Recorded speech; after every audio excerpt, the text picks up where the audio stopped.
अंगन में ठाड़ी जेठानी हो देवरानी से या रज कर देवरानी से या रज कर हो मोरी बहिनी काऊ तोरे जल कैया गनवा हो देखत नीक लागई हो देखत नीक लागई हो मोरी बहिनी काऊ तोरे झल कैया गनवा हो देखत नीक लागई हो देखत नीक लागई हो सैया का झल कई पगड़िया होता हमारी चूनरिया होता हमारी चूनरिया न हो मोरी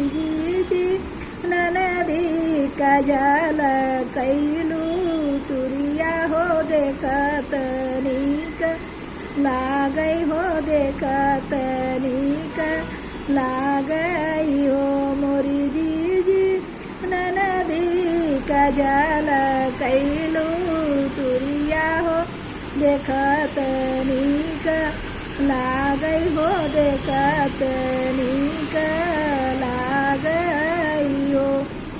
हाय दोस्तों, यह सोहर गीत कैसा लगा? अच्छा लगा तो कमेंट करके ज़रूर बताएं, आगे बढ़ाएं। धन्यवाद।